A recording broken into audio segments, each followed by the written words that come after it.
Hello student, आज हम लोग इलेक्ट्रोस्टैटिक्स 12 का टॉपिक स्टार्ट करने वाले हैं। 12 के टॉपिक में देखिए कौन कौन सा टॉपिक पढ़ना है, कौन कौन सा 12 के सिलेबस में कौन कौन सा चैप्टर आपको पढ़ना है। पहले हम उस सिलेबस की डिस्कस करेंगे कि कौन कौन सा चैप्टर आपको पढ़ना है, ठीक ना। देखिए इसमें 11th के चैप्टर को जो आपने पढ़ा उसका यूज है इसमें, है ना, लेकिन उसके कारण इसमें प्रॉब्लम नहीं होगी, आएगा समझ में पॉइंट, कहीं भी दिक्कत नहीं होगी। अब क्या है कि 11th का जो टॉपिक आपने पढ़ा वो आपके लिए इम्पोर्टेंट था कंपटीशन के लिए, है ना। कंपटीशन में वो यूज होगा, आएगा, उसको अप्लाई यूज करना है, उससे क्वेश्चन कंपटीशन में आएगा, जैसे जेई मेन एडवांस और नीट में आएगा वो, है ना। लेकिन अभी जो 12 का सिलेबस स्टार्ट करने जा रहे हैं हम लोग, वो चैप्टर होगा क्या, किसमें यूज होगा, ये कंपटीशन और बोर्ड, कंपटीशन में भी और बोर्ड में भी, दोनों में यूजफुल होगा ये, ठीक ना। तो प्रत्येक चैप्टर से बोर्ड में क्वेश्चन आता है और कंपटीशन में भी सारे चैप्टर से आता है ना। प्रत्येक चैप्टर में जितना भी चैप्टर होगा उसमें आप देखिएगा सब में जेई मेन में कितना, किस चैप्टर से कितना क्वेश्चन आता है, सारे चैप्टर से मैं उसको डिस्कस बताऊंगा आपको। फिर बोर्ड में भी आता है किस चैप्टर से कितने मार्क्स का क्वेश्चन आता है, ये देखेंगे। फिर हम लोग उस पे देखेंगे कि किस चैप्टर के बाद कौन सा चैप्टर पढ़ने से हमें समझ में आता है ना। अचानक से अगर कोई भी चैप्टर आप छोड़ देते हैं तो हमें कुछ समझ में नहीं आएगा, है ना।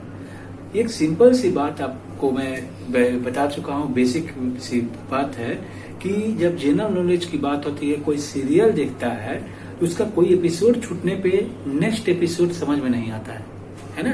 और नेक्स्ट एपिसोड समझ में नहीं आने का डिफेक्ट क्या होता है कि आपका इंटरेस्ट कम हो जाता है उसके प्रति, फिर से दोबारा आप देखना नहीं चाहते हैं उसे। तो ये तो साइंस की बात है, इसलिए ध्यान रखो बच्चों कि तुम्हारा कंटिन्यू होता चले। प्रत्येक एक लेक्चर के बाद दूसरे लेक्चर को कंप्लीट करना है, दूसरे के बाद तीसरे को कंप्लीट करना है ना। ये नहीं कि स्टार्ट तो कर दिए फिर दूसरा तीसरे छोड़कर चौथे ये लेक्चर को देखने जाएंगे, कुछ समझ में नहीं आएगा। चैप्टर में भी है कि एक चैप्टर फर्स्ट स्टार्टिंग चैप्टर को अगर छोड़ देते हैं तो सेकंड थर्ड चैप्टर से आपको कुछ समझ में नहीं आता है, सारा टॉपिक एक दूसरे से रिलेटेड होता है। तो इस बात को ध्यान देने की जरूरत है, ठीक है।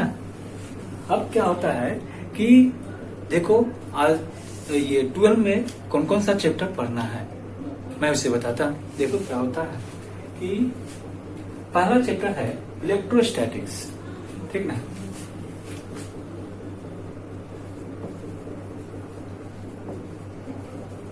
सिलेबस ऑफ 12th, ठीक है। इसमें होता क्या है देख लो कि सबसे पहला चैप्टर आता है इलेक्ट्रोस्टैटिक्स। इलेक्ट्रोस्टैटिक्स फर्स्ट चैप्टर है। उसके बाद सेकेंड चैप्टर होता है इलेक्ट्रोस्टैटिक्स के बाद कैपेसिटर,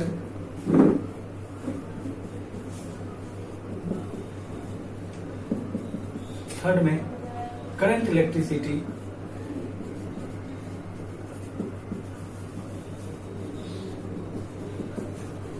करंट इलेक्ट्रिसिटी होता है। नेक्स्ट मैग्नेटिज्म होता है।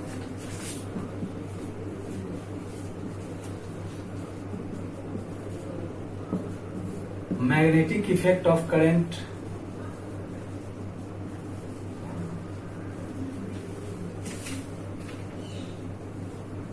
ये 6 नंबर में इलेक्ट्रोमैग्नेटिक इंडक्शन,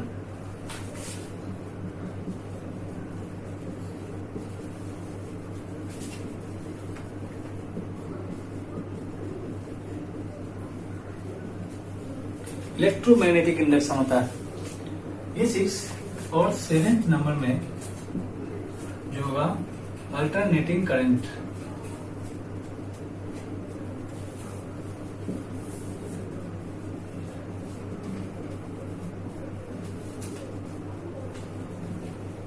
अल्टरनेटिंग करंट होता है। देखो इसमें होता क्या है कि ये इलेक्ट्रोडायनेमिक्स कहलाता है। इलेक्ट्रोमैग्नेटिज्म, ठीक ना। ये क्या है, इलेक्ट्रोमैग्नेटिज्म।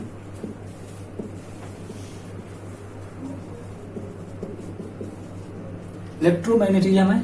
इलेक्ट्रोमैग्नेटिज्म का भी दो पार्ट होता है। इसका दो पार्ट होता है, देखो, इलेक्ट्रोस्टैटिक्स और फिर क्या होता है, इलेक्ट्रोडायनेमिक्स होता है। जैसे तुमने मैकेनिक्स में पढ़ा था, काइनेमेटिक्स होता है और डायनेमिक्स होता है, ठीक ना। तो डायनेमिक्स में क्या पढ़ा था, फोर्स के बारे में पढ़ा था, फोर्स रिलेटेड पॉइंट को तुमने पढ़ा था ना। तो क्या होता है इलेक्ट्रोमैग्नेटिज्म में, हेलो बच्चों, क्या था इलेक्ट्रोमैग्नेटिज्म 12 का 60% सिलेबस है। नेक्स्ट 20% में ऑप्टिक्स होता है और फिर 20% हमारा मॉडर्न फिजिक्स हो जाएगा।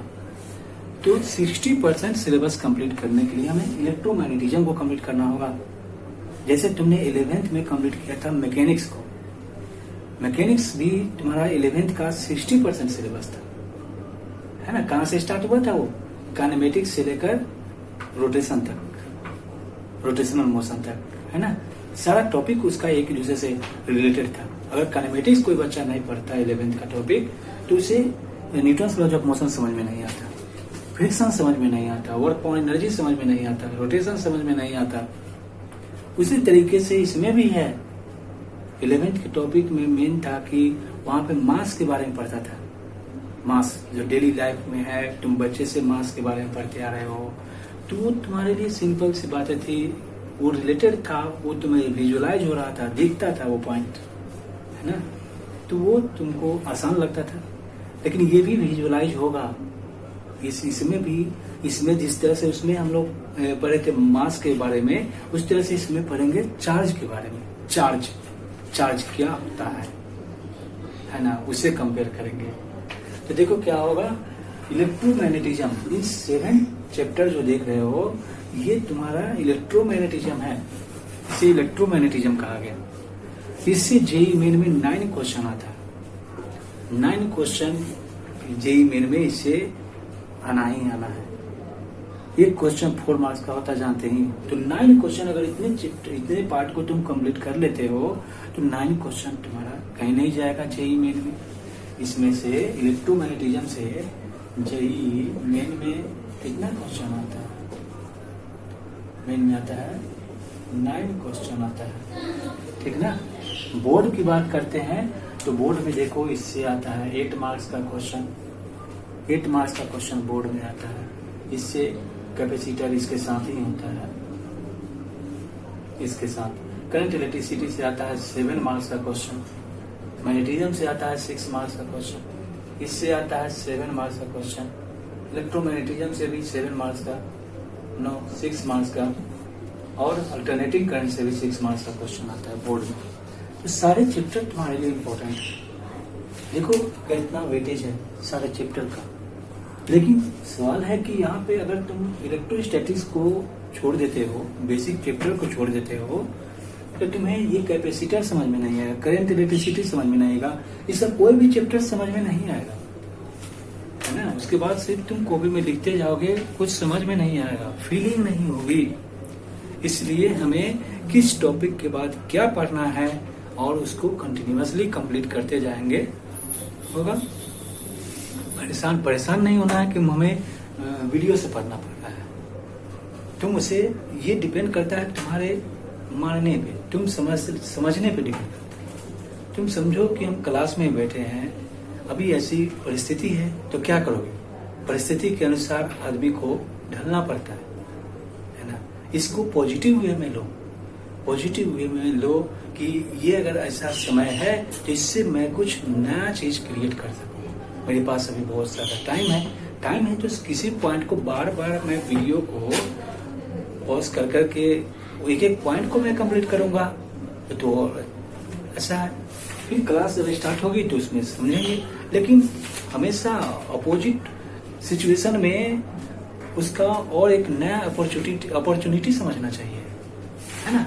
उसको बेस्ट अपॉर्चुनिटी समझ करके उसमें पॉजिटिव वे से प्रत्येक पॉइंट को कंप्लीट करना चाहिए। न कि उससे फ्रस्ट्रेट होना चाहिए। फ्रस्ट्रेट नहीं होना है, परेशान नहीं होना कि वो ऐसे कैसे हो रहा है, या फिर क्लास जब स्टार्ट होगा तब मैं पढ़ूंगा। नहीं, टाइम को वेस्ट नहीं करो, टाइम वेस्ट नहीं करो। तुम्हें तो लेक्चर पहुंच ही रहा, जहां भी दिक्कत है फोन से पूछो मुझसे, ठीक ना। तो देखो क्या है इलेक्ट्रोमैग्नेटिज्म। इलेक्ट्रोमैग्नेटिज्म में देखो जेईई मेन में 9 क्वेश्चन आ जाता है, ठीक। उसके बाद में तुम्हारा बोर्ड में देखो 8 मार्क्स का क्वेश्चन, 8 मार्क्स का क्वेश्चन इससे आता है। करंट इलेक्ट्रिसिटी से 7 मार्क्स का क्वेश्चन आता है। समझो कि मैं इंट्रोडक्शन ऑफ इलेक्ट्रोस्टैटिक्स आज बता रहा हूँ, तो इंट्रोडक्शन क्लास है ये। कौन कौन सा चैप्टर किसके बाद क्या पढ़ना है ये देखना जरूरी है ना। तो अभी इलेक्ट्रोमैग्नेटिज्म स्टार्ट करता हूँ मैं, फिर उसके बाद में मैं ऑप्टिक्स को आएगा, ऑप्टिक्स मॉडर्न फिजिक्स से पढ़ेंगे, ठीक है ना। लेकिन ऑप्टिक्स का इससे कोई रिलेशन नहीं है ना। ऑप्टिक्स का इससे कुछ ज्यादा रिलेशन नहीं, बिल्कुल 20% उसमें यूज हो सकता है, ठीक ना। वो भी तुम्हारा यूज होगा किसमें, वेव ऑप्टिक्स में। और मॉडर्न फिजिक्स तो टोटली इसी पे बेस रहे हैं। मॉडर्न फिजिक्स इसी से समझ में आता है, इसके बिना कुछ समझ में नहीं आया, है ना। तो देखो कैसे ये रिलेटेड है। तो आज हम लोग को मैं क्या बता रहा हूँ आपको, तुम लोगों को इलेक्ट्रोमैग्नेटिज्म है। इलेक्ट्रोमैग्नेटिज्म का फर्स्ट चैप्टर पहला, इसका 2 पार्ट होता है। क्या होगा, तो पहला होगा देखो इलेक्ट्रोस्टैटिक्स,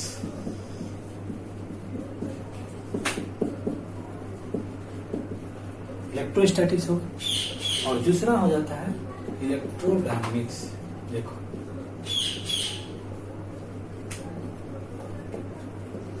इलेक्ट्रोडायनामिक्स होता है, ठीक ना। इलेक्ट्रोस्टैटिक्स और इलेक्ट्रोडायनामिक्स। अभी मैं इलेक्ट्रोस्टैटिक्स से स्टार्ट करूंगा, ओके। वीडियो को पॉज करके नोट कर लो, बहुत इंपॉर्टेंट चीज है ये, जब ताकि ये हमें पता चले कि किस चैप्टर के बाद कौन सा चैप्टर पढ़ने वाले हैं, एक के बाद नेक्स्ट चैप्टर जो आने वाला है वो कौन सा चैप्टर होगा, है ना, ये देखेंगे, ठीक।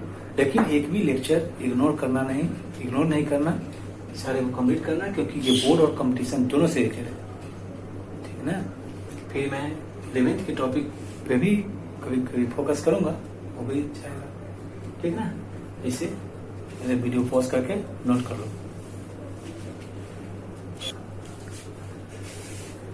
तो क्या देखा, ये नोट कर लिया तुम लोगों ने। अब मैं इलेक्ट्रोस्टैटिक्स से स्टार्ट करूंगा। इलेक्ट्रोस्टैटिक्स देखो, सबसे पहला चैप्टर है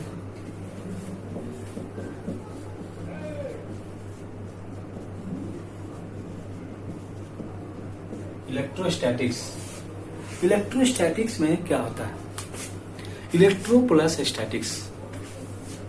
देखो क्या है, electro plus statics. Electro plus statics, electro means electricity and static means at rest होता है। इलेक्ट्रोस्टैटिक्स फिजिक्स मीन्स क्या होता है, नेचुरल साइंस होता है ना। नेचुरल फिनोमेना, ऐसी फिनोमेना जो खुद से स्टार्ट होता है, खुद से टर्मिनेट होता है, खुद से शुरू और खुद से समाप्त होता है, वो क्या कहलाता है, वो तुम्हारा नेचुरल फिनोमेना कहलाता है ना। तो नेचुरल फिनोमेना ही तो फिजिक्स कहलाता है। फिजिक्स में हम किसके बारे में पढ़ते हैं, नेचुरल फिनोमेना और उसके रूल के बारे में पढ़ते हैं, उसके लॉ के बारे में पढ़ते हैं, वही फिजिक्स कहलाता है। तो ये इलेक्ट्रोस्टैटिक्स किसका पार्ट है, नेचुरल फिनोमेना का, नेचुरल साइंस का, यानी फिजिक्स का एक ऐसा ब्रांच है जिसमें इलेक्ट्रिसिटी स्टैटिक होती है। इलेक्ट्रिसिटी मतलब क्या, चार्ज होता है। ये प्रोड्यूस कैसे हुआ, देखो कैसे प्रोड्यूस हुआ, आज मैं बता चुका हूँ कि आज का जो लेक्चर है तुम्हारा इंट्रोडक्शन ऑफ इलेक्ट्रोस्टैटिक्स है, इंट्रोडक्शन क्लास है, इसलिए इंट्रोडक्शन क्लास बहुत इंपॉर्टेंट है होता है। देखिए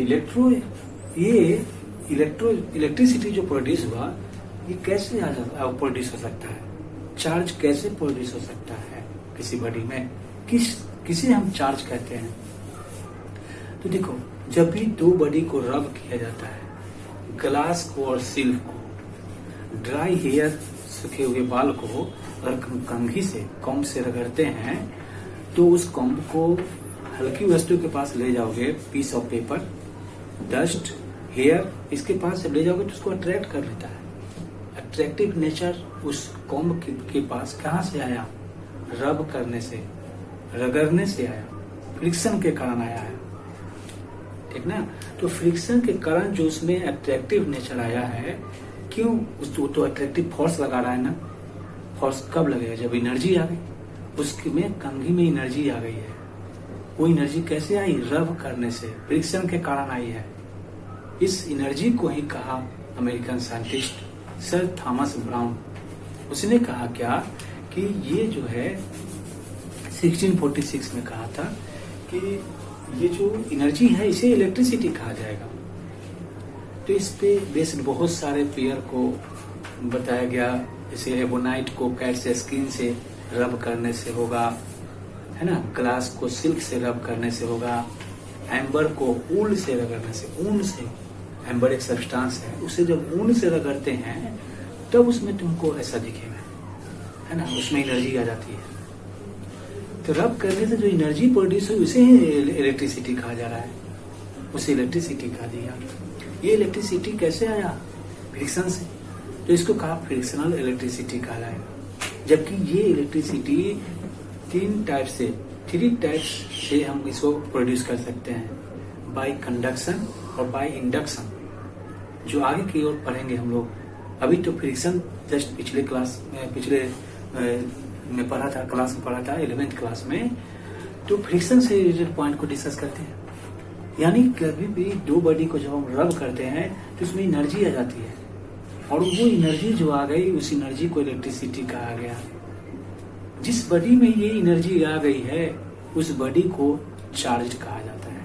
वो बॉडी चार्ज है, चार्ज हो गया है। यानी चार्ज बोलने से क्या पता चल रहा है? उस बॉडी का प्रॉपर्टी पता चल रहा है ना, उसका इंट्रिंसिक प्रॉपर्टी पता चल रहा है, इंट्रिंसिक इंटरनल प्रॉपर्टीज पता चल रहा है। इस चार्ज को तुम मास से कंपेयर करके देखो। मास में भी तुमने देखा था कि मास क्या था? फंडामेंटल क्वांटिटी था, मेजरेबल थिंग्स था मास, फीलिंग होता था, उसको फीलिंग महसूस किया जाता है मास को। कहीं तुमने देखा है मास को? नहीं देखा, देख सकते हो, ये महसूस करने की चीज है। उसी तरह से चार्ज भी एक क्वांटिटी है, फंडामेंटल क्वांटिटी है ना। ये फंडामेंटल है, इंडिपेंडेंट है, फंडामेंटल क्वांटिटी होता है और ये भी प्रोड्यूस होता है। ये तुम्हारा फंडामेंटल क्वांटिटी है चार्ज, ठीक ना। जिस तरह से मास भी स्केलर था, उसमें डायरेक्शन नहीं होता है, उसी जैसे चार्ज में भी डायरेक्शन नहीं होता है, ठीक ना। ये भी स्केलर क्वांटिटी होता है। अब देखो कि मास में तुमने देखा कि मास तो पॉजिटिव होता है हमेशा, वो तो निगेटिव कभी नहीं होता है। लेकिन चार्ज में देखना कि पॉजिटिव और निगेटिव दोनों होता है। दो तरह का चार्ज को डिवाइड किया गया इसके नेचर के बेसिस पे।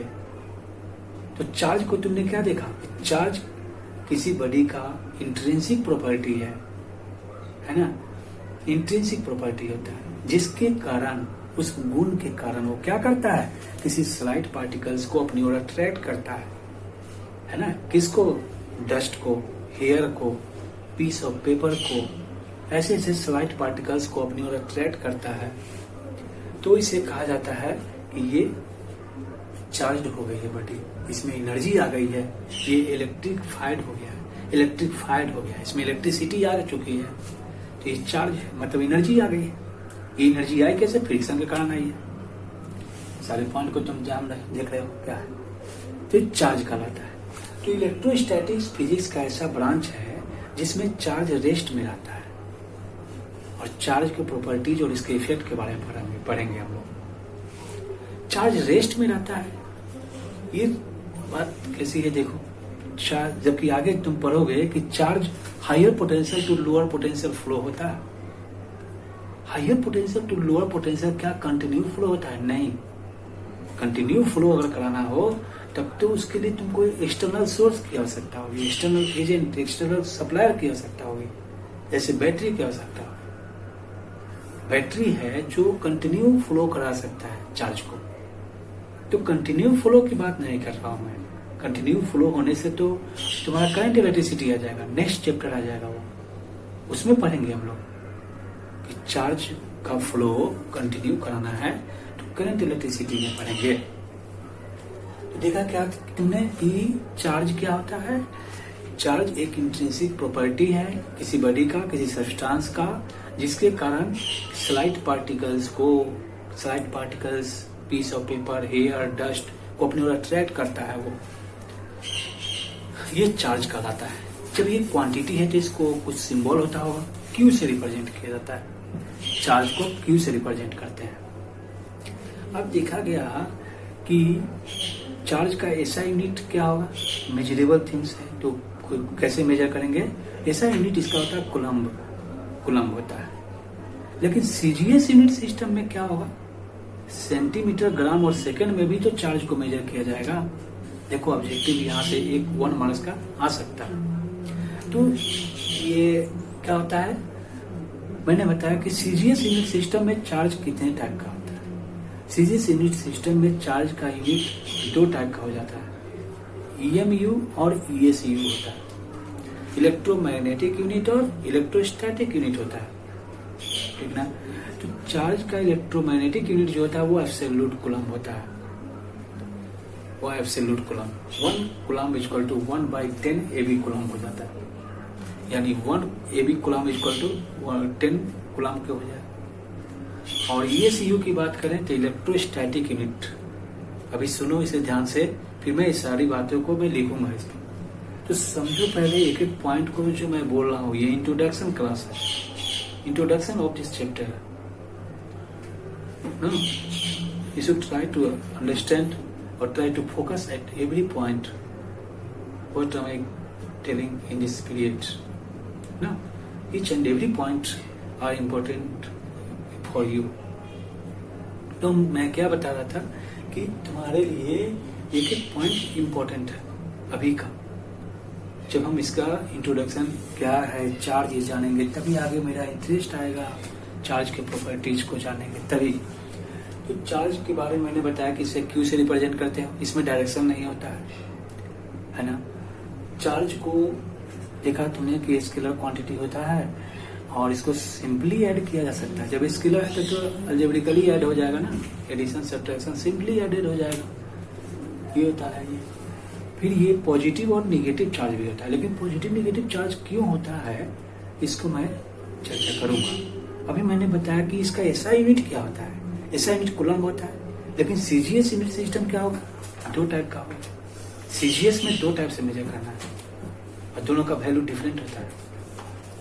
एक ईएमयू होता है, इलेक्ट्रोमैग्नेटिक यूनिट, और दूसरा ईएसयू होता है, इलेक्ट्रोस्टैटिक यूनिट होता है। ईएमयू में एब्सोल्यूट कूलम्ब उसका यूनिट होता है और स्टैटिक इलेक्ट्रोस्टैटिक यूनिट में ईएसयू में स्टैट कूलम्ब उसका यूनिट होता है, ठीक ना। तो स्टैट कूलम्ब में उसका क्या होगा यूनिट? 3 × 10⁹ ST कूलम्ब होता है। 1 coulomb equal to 3 × 10⁹ ST coulomb के बराबर होता है, ठीक ना। तो ये बातें हैं चार्ज का वैल्यू। खैर ये तो तुमने देख लिया कि इतना ST कूलम्ब, तो यूनिट की बात थी इसी। अब देखो कि चार्ज 2 टाइप का कैसे होता है ना। चार्ज पॉजिटिव और निगेटिव भी होता है। जब हम ग्लास और सिल्क को रब करते हैं, मान लो कि तुम्हें कहा गया कि ग्लास और सिल्क को रब करना है, ठीक। ग्लास और सिल्क को रब करने से देखा गया कि इलेक्ट्रॉन हमेशा ग्लास से सिल्क में ट्रांसफर हो रहा है। इलेक्ट्रॉन ट्रांसफर हो जाता है ग्लास से सिल्क में। तो इसमें ग्लास से सिल्क में इलेक्ट्रॉन क्यों ट्रांसफर हुआ? सिल्क से ग्लास में जाता है, ये भी हो सकता था ना। तो ये इसके बॉन्ड एनर्जी पे डिपेंड करता है, ठीक ना। इलेक्ट्रॉन के बीच जो बॉन्ड एनर्जी है उस पे डिपेंड करता है। तुम एटम के कंस्ट्रक्शन को ध्यान में लाना होगा। एक एटम की कंस्ट्रक्शन में तुमने देखा है, एटम में क्या होता है? एक ऐसा एटम है, देखो इस एटम का 3 फंडामेंटल पार्टिकल होता है, इलेक्ट्रॉन, प्रोटॉन और न्यूट्रॉन होता है, ठीक ना। तो प्रोटॉन और न्यूट्रॉन तो इसके न्यूक्लियस पे आता है और इलेक्ट्रॉन इसके चारों तरफ चक्कर लगाता रहता है। एटम में ऐसा होता है, बहुत सारे एटम से मिलकर ना सब्सटेंस बना हुआ है। तो एक एटम की मैं बात कर रहा हूँ, एक एटम का 3 फंडामेंटल पार्टिकल है। इसके न्यूक्लियस पे कौन कौन सा पार्टिकल, प्रोटॉन और न्यूट्रॉन होता है, लेकिन इलेक्ट्रॉन इसके चारों तरफ चक्कर लगाता रहता है। क्लियर है? तो इलेक्ट्रॉन जो चक्कर लगाता है इस पे निगेटिव चार्ज और इस पे पॉजिटिव चार्ज होता है। ये निगेटिव चार्ज पॉजिटिव चार्ज की ही बात करने वाला हूं मैं तुरंत कि ये कहाँ से आया, कैसे प्रोड्यूस हुआ है। अभी सिर्फ इतना ध्यान रखो कि ये इसका फंडामेंटल पार्टिकल है, इलेक्ट्रॉन पे इतना चार्ज निगेटिव चार्ज और ये पॉजिटिव चार्ज रहता है। ठीक, इलेक्ट्रॉन इसके आउटर ऑर्बिट में है। ठीक ना, प्रोटॉन और न्यूट्रॉन तो ये कम्प्लीटली बॉन्डेड रहता है ना, कम्प्लीटली बॉन्डेड रहता है, और ये इलेक्ट्रॉन फ्री रहता है। जब कभी भी किसी दूसरे बॉडी से हम इसको सब्सटेंस से रब करते हैं तो इस एटम का इलेक्ट्रॉन आउटर मोस्ट ऑर्बिट से ट्रांसफर होकर दूसरे सब्सटेंस में चला जाता है। ये लूजली बॉन्डेड रहता है, इलेक्ट्रॉन लूजली बॉन्डेड रहता है न्यूक्लियस से। तो जब रब करोगे, फ्रिक्शन होगा, तो इलेक्ट्रॉन उसके आउटर मोस्ट ऑर्बिट से ट्रांसफर होकर दूसरे में चला जाता है, एक बॉन्ड फॉर्म कर लेता है। तो क्या हो जाता है, इसके इलेक्ट्रॉन क्यों ट्रांसफर हुआ समझ में आ गया कारण, इसलिए के कारण ट्रांसफर होता है।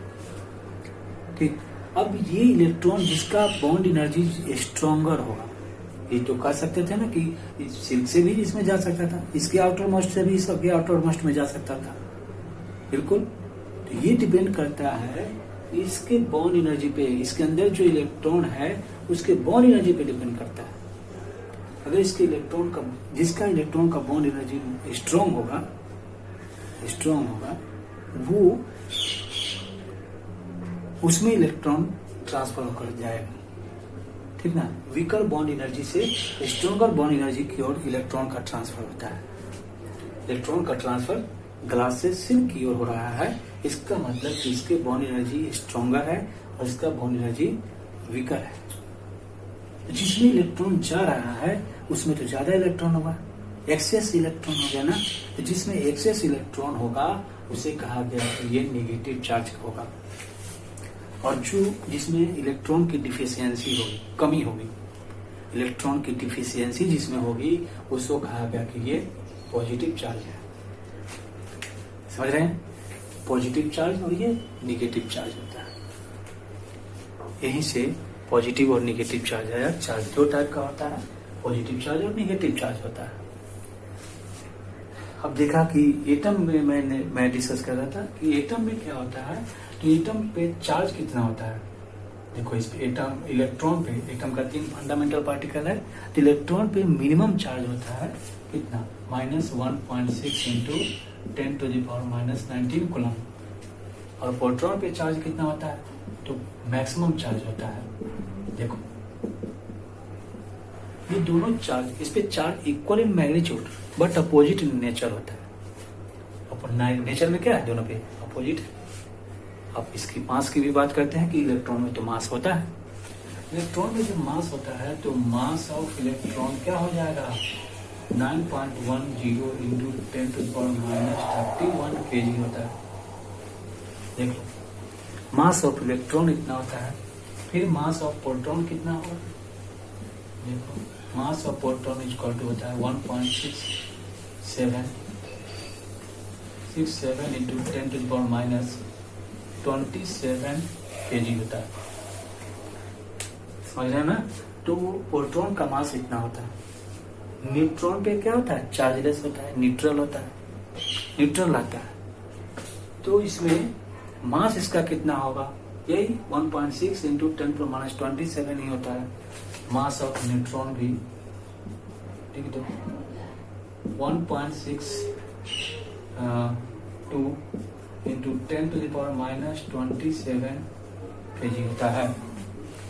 देखो एक चीज यहाँ ध्यान देने लायक है कि यहाँ जो इलेक्ट्रॉन ट्रांसफर हो रहा है, इलेक्ट्रॉन में तो मास है, तो मास ट्रांसफर हो रहा है कि नहीं, मास भी ट्रांसफर हो रहा है।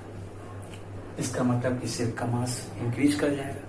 अगर मास ट्रांसफर हो रहा है तो सिल्क का मास बढ़ेगा और इसका मास घट जाएगा, है ना। तो चार्ज जो है वो मास से कंसिस्ट होता है, लेकिन मास चार्ज से एग्जिस्ट नहीं होता है। तो ये चीज कहना है, ये देखो ग्लास और सिल्क की बात मैंने किया, ये दो टाइप का हो जाता है। ये निगेटिव चार्ज कहने का मतलब क्या होता है? Negative charge means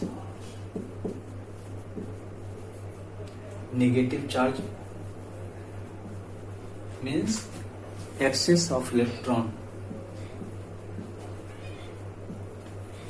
excess of electrons, but positive charge means deficiency of